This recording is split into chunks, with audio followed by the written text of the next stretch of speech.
Les routes de Kinshasa vont désormais communiquer avec les usagers.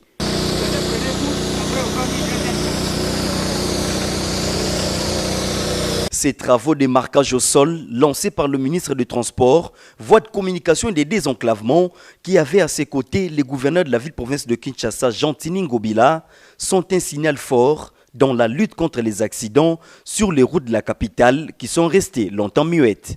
Les statistiques de la Commission nationale de prévention routière sont plus qu'éloquentes. Pour la seule ville-province de Kinshasa, nos statistiques renseignent ce qui suit.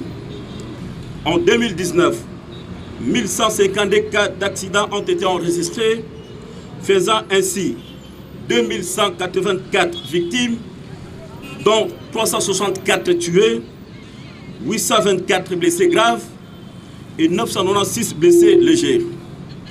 En 2020, le nombre d'accidents s'est élevé à 1248 faisant 261 victimes, dont 412 tués, 914 blessés graves et 935 blessés légers. Excédés par le nombre de morts et blessés enregistrés dans les accidents, les Kinois avaient interpellé Chirubé Okendesenga pour arrêter cette hémorragie.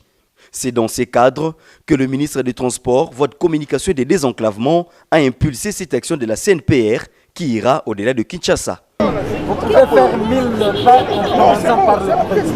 Vous ne pourrez jamais faire 1000 pas sans faire le premier pas. Donc ce n'est qu'un début et la suite va être rendue publique. C'est le financement propre de la CNPR, donc la Commission nationale de prévention routière. Pour cette première étape, le marquage sur le tronçon concerné est de 7869 mètres carrés, soit de la gare centrale à la place Kintambo Magasin en passant par l'avenue Colonel Mudjiba.